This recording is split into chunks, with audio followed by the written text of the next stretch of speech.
La particularité de Satan, c'est que pour déjouer ses pièges, il faut prendre le temps de bien analyser les choses. Satan est l'inventeur des religions. Sa plus belle réussite est l'islam parce qu'il avait des contraintes, il ne devait pas trop se cacher au risque de faire des adhésions à son propos des choses excuses. Avec le Coran, Satan a parfaitement manœuvré. Il reprend ses anciennes inventions mais se cache beaucoup moins de manière à ce que ses futurs adeptes, c'est-à-dire les gens qui croient au Coran, puissent être pleinement responsables de leur adhésion à Satan. Bien sûr, peu appellent ça l'adhésion à l'islam. Voici quelques façons, la liste n'est pas exhaustive, de ne pas tomber dans le piège de Satan en croyant au Coran. De manière moins formelle, cette liste peut aussi aider à identifier que les religions en général sont des multinationales athées qui, en revendiquant être secrétariat de Dieu, avouent de façon quasiment officielle qu'elles ne croient pas en Dieu. Quand on parle à la place de quelqu'un, c'est généralement qu'on le méprise. C'est ce que font les multinationales religieuses. Liste. Dieu n'est pas narcissique, il ne vous demandera jamais de l'adorer, de le vénérer, de vous prosterner. Les seules entités surnaturelles qui exigent ce type de dévotion sont Satan et ses analogues. Dieu ne fait pas de chantage, vous n'entendrez jamais Dieu dire « Fais ceci, cela, sinon je te brûlerai vif et pour l'éternité en enfer ». Le chantage est un attribut de Satan. Dieu ne vous demandera jamais d'avoir peur de lui. Il ne vous demandera jamais de le craindre. Seules les entités limitées qui espèrent une obéissance de la part de leurs victimes souhaitent inspirer de la crainte à leurs victimes. Dieu n'a pas de secrétariat. Si Dieu souhaite vous envoyer un message, il n'a aucune limite pour le faire, il n'a pas besoin de vous parler dans une langue inventée par les êtres humains. Il n'a pas besoin de vous écrire. Quand Dieu parle à sa création, tout le monde comprend tout, y compris les animaux, les pierres et tout élément de sa création. Dieu n'utilise pas de rituel. Par exemple, Satan signe très clairement qu'il est le créateur des religions en ayant imposé ce qu'on appelle aujourd'hui le sacrifice d'Abraham. Rappel de ce rituel satanique. Selon le Coran et selon les légendes religieuses, dont je rappelle qu'elles sont inventées par Satan, Dieu aurait parlé en rêve à Abraham en lui ordonnant d'égorger son enfant. Toujours selon le Coran, son fils aurait répondu « Vas-y papa, si c'est Dieu qui te le demande, il faut obéir ». Abraham et son fils sont montés en haut d'une colline pour opérer ce sacrifice.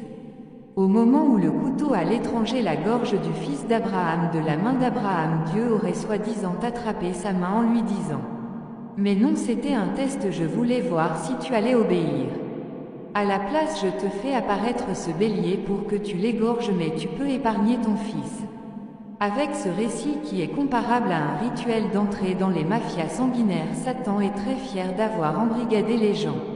En effet, à partir du moment où quelqu'un bascule dans la folie de penser que cette action pourrait venir de Dieu, vous pouvez lui demander n'importe quoi. Vous pouvez comparer ça aux scènes dans les films où la mafia, pour authentifier qu'un de ses nouveaux membres n'est pas un policier infiltré, lui ordonne d'abattre un passant. Selon ce rituel très classique chez les mafias, si la personne testée obéit, on sait qu'elle a basculé. Un policier infiltré ne parviendrait pas à commettre ce crime irréparable et arbitraire. Voici un autre élément qui peut permettre de ne pas tomber dans le piège de Satan. À l'époque, les djinns étaient déjà des légendes assumées et non pas des croyances. Ils servaient à canaliser la fougue des très jeunes enfants. Cette tradition s'est perpétuée tout au long des âges. Par exemple, aujourd'hui on raconte encore aux enfants que le Père Noël ne leur apportera pas de cadeaux s'ils sont pas sages, ou que le marchand de sable va leur envoyer du sable dans les yeux s'ils ne s'endorment pas vite. De même avec la petite souris qui apporte des cadeaux quand le très petit enfant perd une dent. À l'époque contemporaine de l'islam, les djinns avaient ce statut. Satan a alors beaucoup ri en envoyant le verset suivant à ses victimes. Je vous ai créé, vous les humains et vous les djinns, pour une seule et unique raison. Que vous m'adoriez. Ce verset signature de Satan est le numéro 56 de la sourate 51. Tout au long du Coran, et contrairement aux autres livres religieux que Satan a inventés, Satan s'amuse à troller de manière à ce que les gens qui croiraient quand même que le Coran ne vient pas de lui n'aient vraiment aucune excuse. Par exemple au verset 6 de la sourate 23 au moment où Satan dicte à Mohammed le verset qui dit « Vous avez droit à 4 épouses maximum mais autant d'esclaves que vous voulez. » Satan a décidé de ne pas s'arrêter là, il a ajouté « Et de ça vraiment on ne peut pas vous en blâmer. » Un peu comme s'il donnait un petit coup de coude complice à la masculinité de ses victimes en leur offrant un hommage à leur pénis. Il a fait une autre blague au verset 33 de la sourate 78. Dans ce verset il dit explicitement « À mes vaillants serviteurs j'offrirai le paradis avec des femmes au sein arrondi. » Il y a un autre verset où Satan s'amuse à troller pour retirer toute possibilité d'excuse aux gens qui ne s'apercevraient pas qu'il est l'auteur du Coran. C'est le verset 4 de la sourate 65. Dans ce verset Satan offre tacitement le droit d'infliger des rapports sexuels à des fillettes, pour ce faire il formule son verset de manière volontairement ambiguë. En expliquant que toute femme qu'elle soit ménopausée femme seulement adulte ou fillette il faut attendre 3 mois afin de vérifier qu'elle n'est pas enceinte de son ancien époux pour se l'approprier en l'épousant. Satan n'est pas idiot. S'il avait voulu exclure sans ambiguïté les fillettes de son verset il aurait bien entendu formuler de manière précise et claire. Mais en ratant exprès ce verset, un peu comme pour le sacrifice d'Abraham, il force ses adeptes à un point de non-retour, en les obligeant à défendre les pires monstruosités indéfendables. Il y a un autre troll, amusant, de Satan devenu célèbre depuis quelque temps qui est le verset 34 de la sourate 4. Dans ce verset Satan utilise une expression volontairement humoristique. Il dit « Si tu crains la désobéissance de ton épouse frappe-la pour la forcer à redevenir obéissante. » Là encore Satan n'est pas idiot, il aurait pu ne pas ajouter, à la possibilité de frapper sa femme pour la maintenir esclave, une phrase aussi cynique, il aurait pu par exemple parler de désobéissance actée et non pas de désobéissance envisagée. Tout au long du Coran, Satan multiplie les revendications narcissiques. Il le fait des centaines de fois. Il veut absolument que les gens qui le suivent n'aient pas l'excuse de ne pas s'en apercevoir. Il varie d'ailleurs parfois les déclarations. Il passe de « Adressez-moi vos louanges, prosternez-vous, obéissez, soyez soumis à Mohammed ». Pas des phrases carrément signées comme « Je suis votre dominateur suprême, je veux être appelé Seigneur ».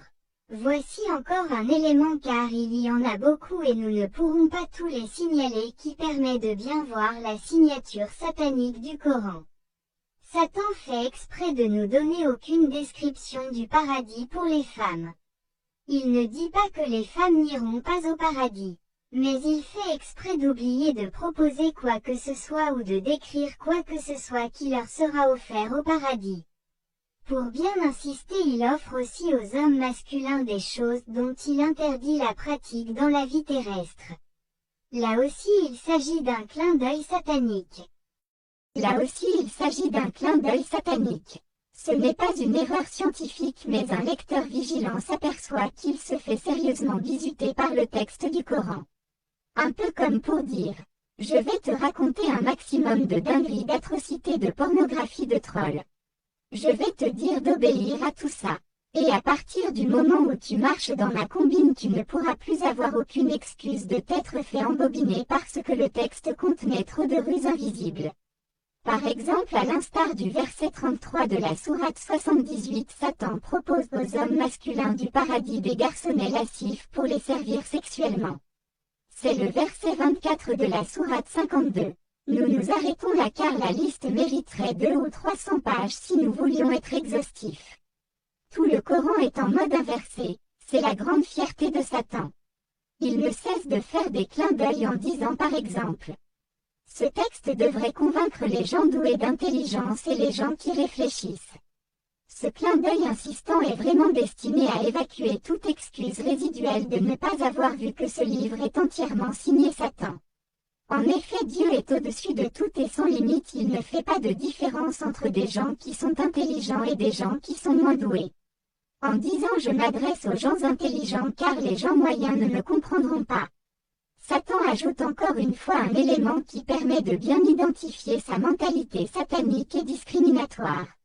La seule chose qui est probablement vraie dans le Coran, c'est une chose qui est inversée. Quand Dieu vous demandera pourquoi vous l'avez insulté, rabaissé, sali en l'accusant d'avoir pondu un livre dont il est à ce point visible qu'il est l'œuvre de Satan, et qui vous signalera ces centaines et centaines d'indices très visibles, vous aurez beaucoup de mal à trouver une excuse. Il semble même que Satan ait tout fait pour que personne ne puisse trouver une excuse pour avoir cru à un livre aussi satanique que le Coran. Et ce qui est probablement vrai, c'est que les gens qui se sont fait avoir iront brûler en enfer. Et l'enfer décrit par le Coran de manière très détaillée et très terrestre est probablement peut-être pas éternellement celui que subiront les gens qui, malgré tous les signes, évidences, exhibitions, ont refusé d'utiliser le cerveau que Dieu leur a offert et préféré se soumettre à Satan en disant « C'est ma croyance, je n'y peux rien ».